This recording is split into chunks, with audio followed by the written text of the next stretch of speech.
नमस्कार। आप देख रहे हैं कंट्री इनसाइड न्यूज़ का डिजिटल प्लेटफॉर्म और मैं हूं प्रियंका। दर्शकों, इस वक्त ईरान पूरे तरीके से युवाओं के चंगुल में फंसा हुआ है और जिस तरह से ईरान में लगातार प्रदर्शन हो रहे हैं और अभी तक इन प्रदर्शनों में 500 से ज़्यादा लोगों की मौत हो गई है और 10,000 से जो ज़्यादा जो युवा हैं वो अभी तक गिरफ्तार हो चुके हैं। और इसी को देखते हुए अब अमेरिका के राष्ट्रपति डोनाल्ड ट्रंप ने भी ईरान को ये चेतावनी दे दी है कि अगर इन प्रदर्शनों पर किसी भी तरह की हिंसा की गई तो अमेरिका के द्वारा कड़ी कार्रवाई का सामना करना पड़ेगा ईरान को। और ईरान में लगातार ये जो प्रदर्शन हो रहे हैं दर्शकों, वो प्रदर्शन महंगाई और बेरोजगारी को लेकर हो रहे हैं। जहां पर महंगाई चरम सीमा के पार पहुंच गई है ईरान में, तो वहीं युवाओं के पास रोजगार नहीं है। रोजगार नहीं है, इसी वजह से ईरान का जो युवा है वो सबसे ज्यादा परेशान है। और यही परेशानी का जो दर्द है वो ईरान में लगातार 2 हफ्ते से भी ज्यादा का समय जो हो गया है और ईरान में लगातार ये प्रदर्शन अभी भी जारी है। और कहा ये भी जा रहा है दर्शकों, जो खबर सामने आ रही है उसमें ये कहा जा रहा है कि ईरान की राजधानी तेहरान में अंधाधुंध गोलीबारी की गई है। इन अहिंसक जो प्रदर्शन हो रहे थे उन पर सैनिकों के द्वारा अंधाधुंध गोलीबारी की गई है, जिनमें तमाम जो युवा हैं, जो लोग हैं वहां पर पहुंचे हुए थे प्रदर्शन में शामिल होने के लिए, वहां पर अंधाधुंध गोलीबारी की गई है और काफी संख्या में यहाँ पर लोगों की मौतें हो गई हैं। और इसी को लेकर जो प्रदर्शनकारी हैं वो काफी उग्र हो गए थे, जिसके बाद से वहां पर ये प्रदर्शनकारियों ने सैनिकों की गाड़ियों को भी तोड़ना फोड़ना शुरू कर दिया था और कई गाड़ी जो है वो आगजनी के हवाले भी कर दी गई हैं। और इसी को देखते हुए अब ईरान में फोन, इंटरनेट, यहाँ तक कि एयर स्पेस भी बंद कर दिए गए हैं। और जिस तरह से अमेरिका के राष्ट्रपति डोनाल्ड ट्रंप लगातार कह रहे हैं कि ईरान में लगातार ये जो प्रदर्शन हो रहे हैं और इस पर भी अगर ईरान में किसी भी तरह की हिंसा होती है तो फिर अमेरिका के राष्ट्रपति डोनाल्ड ट्रंप जल्द ही बड़ा एक्शन ले सकते हैं। और जो खबर सामने आ रही है दर्शकों, उसमें ये कहा जा रहा है कि राष्ट्रपति डोनाल्ड ट्रंप अब अपने व्हाइट हाउस में अपने विदेश मंत्री और रक्षा मंत्री के साथ मिलकर एक अहम बैठक कर रहे हैं और हो सकता है कि ये अहम बैठक जल्द ही ईरान में कोई बड़ा तख्ता पलट भी देखने को मिल जाए, क्योंकि ईरान के सुप्रीम लीडर आयतुल्लाह खामनेई ने ये कहा है कि ये जो प्रदर्शन हो रहा है वो विदेशी आतंकवादियों और अमेरिका और इजराइल के भड़काने पर ईरान के युवा और जो जनता है वो यहाँ पर प्रदर्शन कर रही है।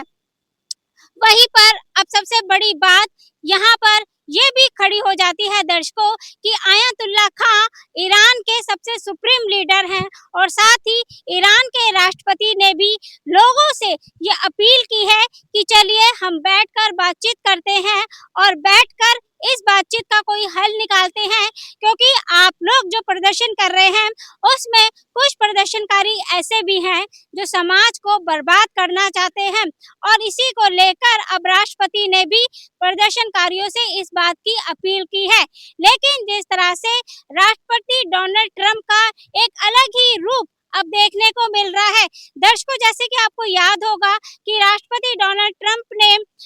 वेनेजुला पर अपना देश का अधिकार जता दिया है और उसके बाद अब ग्रीनलैंड, उसके बाद क्यूबा और कहा जा रहा है कि मैक्सिको पर भी अब अमेरिकी राष्ट्रपति के और अमेरिका के राष्ट्रपति ने इस बात का दावा किया है कि अगर वो इन देशों पर अपना अधिकार नहीं जमाते तो कहीं ना कहीं रूस और चीन जैसे जो देश हैं वो इन देशों पर अपना कब्जा कर लेते। लेकिन ये कहाँ की दादागिरी है, ये कहाँ की इंसानियत है कि आप एक अमेरिका के राष्ट्रपति हैं और जिस तरह से आप देशों पर अधिकार जमा रहे हैं, एक के बाद एक देश को अमेरिका में शामिल करना चाहते हैं। उससे तो अमेरिकी राष्ट्रपति डोनाल्ड ट्रंप एक किसी देश के राष्ट्रपति ना होकर बल्कि किसी एक प्रॉपर्टी डीलर की तरह ही एक दूसरे के देशों को कब्जाने में लगे हुए हैं। और दर्शकों, जिस तरह से ईरान में लगातार प्रदर्शन अभी भी जारी है और जो खबर सामने आ रही है उसमें ये कहा जा रहा है कि ईरान के सुप्रीम लीडर आयतुल्ला खां खामेनेई और अमेरिका के राष्ट्रपति डोनाल्ड ट्रंप के बीच में कोई बातचीत भी हुई है, जिसमें कहा जा रहा है कि बातचीत के जरिए इस समस्या को शायद सुलझा लिया जाएगा। लेकिन जिस तरह से तेहरान में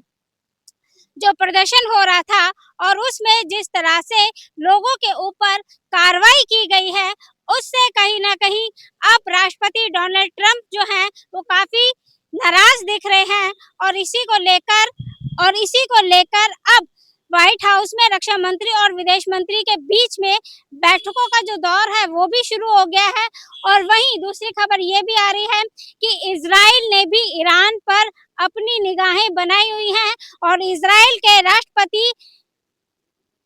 नेतन्याहू नेतन्याहू ने भी अब सांसदों के साथ मिलकर जो बैठक शुरू की है उसमें यह कहा जा रहा है कि इजराइल और अमेरिका मिलकर ईरान पर कोई बड़ी कार्रवाई भी कर सकते हैं, जिससे कि काफी समय से जो ईरान की जनता इस बात की मांग कर रही थी कि अब ईरान का जो शासन है, जो राजा है, उसको बदला जाए। तो देखना यह होगा दर्शकों कि अमेरिका जिस तरह से व्हाइट हाउस में रक्षा मंत्री और विदेश मंत्री के साथ बैठकर जो अंतिम निर्णय लेने की जो